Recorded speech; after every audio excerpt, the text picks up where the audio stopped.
No, thank you very much, Chair. Want to greet the members of the Portfolio Committee, board members, the Chair of the NYDA, and also to greet the newly appointed CEO of the National Youth Development Agency. We hope that you are not corrupt, CEO, and that even when the comrades come to you and want to persuade you to do wrong things in the NYDA, that you are not going to ruin your very good track record in as far as your CV is concerned, looked at it, and ruin it because you have been persuaded by comrades to steal from the NYDA, to steal from money which is meant to develop young people in the rural areas, in the townships, and all the cities in South Africa. So we want to wish you well and hope that you are going to maintain that ethical stature, even with the pressure that may come your way. Chair, my big problem with the board of the NYDA, and I think you mentioned this when you opened our meeting, and perhaps I'm just going to make these few remarks, ask very few questions towards the end, and then maybe we'll follow up with a letter. Is that the term of this board ended last year in November. It is now more than 6 months after the term of this current board has ended. This portfolio committee underwent a very important process in the establishment. There's someone whose microphone is on, Chair. This committee went through Just honourable members, please switch off your cameras and your mics if you are not on the platform. Thank you, Honourable Lonzi. No, thank you, Chair. This committee went through a very good and robust process to interview a group of young people who, according to the Act, must now take over from the old board. And we are now approaching July, and there is still no appointment of a new board of the NYDA. And I find that to be extremely problematic to the millions of young people who would have watched those processes, to the millions of young people who would have wanted to see the fresh minds taking over in the NYDA. And it would have been even nicer if these targets and this strategy is presented by the new board, because they are the ones who will be tasked to preside over. We should be asking them to say, now that you are leading this entity, how are you going to ensure that we meet these targets? Because now we're speaking to people who may not even be here in the coming months or two. And we're asking them, how are they going to meet the targets? How are the strategies going to work? Yes, the executive leadership may remain, but the board, which will perform a fiduciary responsibility to oversee this work, may not even be here. So I must register that concern as a member of the Portfolio Committee, that we do not understand what is causing the delay in the appointment of a new board. Worse, and this is mentioned by Honourable Adonis, and I completely agree with her, the chairperson, the current chairperson of the NYDA, is appointed as the chairperson of the National Skills Authority. She's got a new role in the NSA.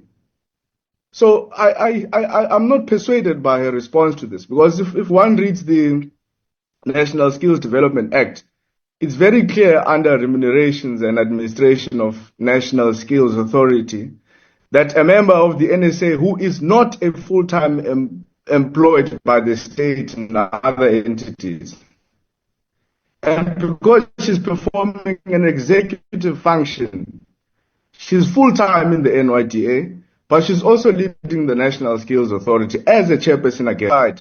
Why would, with so many unemployed young people in South Africa, with so many unemployed youth who are capable, who have got the necessary skills, who have got the qualifications, why will someone want to occupy two positions, chairing the NYDA and at the same time chairing the National Skills Authority? There are more than 100 vacancies in the NYDA, we heard from the report we're given. Yet, the same NYDA must tell us it's fighting unemployment of young people. How is it fighting unemployment of young people? Because it can't even fill the vacancies that they have. More than 100 vacancies, only 5, according to their own report, not me, only 5 of them are actually being, advertised, which means more than 90 or so are just sitting there, whilst young people, whilst graduates are sitting at home without jobs, without any sight of where the future is going to go. So I'm not persuaded by the explanation of the chairperson of the board. And I think we must follow it up as a committee. If the committee won't follow it up, I'll follow it up. It does not make sense to me why someone can be a chairperson of the National Skills Authority and a full-time chairperson of the National Youth Development Agency. Even if the act out, which I don't think it does, your own conscience as a young person, understanding the unemployment that we're dealing with in South Africa, should speak to you to say, why do I want to occupy all of these roles? Everything is mine. I want to be in charge of everything. So I think, really, Chair, we must look into that. I've just got a few questions. The first question is that, do we have any other members of the board of the NYDA, current members, who have been appointed in other state entities or boards or councils? That's my first question. My second question is that the extension of the contract of the board, because you would have been given a contract when the term was effectively extended, because I don't even see it as appointment of an interim board, because the old board was just extended and given the same responsibilities. When did the contract say the end date, if there is, of that was? Because your term ended in November, then your term was extended or you were appointed as an interim board. When was the last term that you were supposed to serve? And please give us that date. And then when was the now CEO of the NYDA? When was that CEO appointed? And this is a very important question because it also speaks to the timelines of you as a board of the NYDA and the many other functions that you would have been performing. And we hope that you are performing them within the time frames of your contract.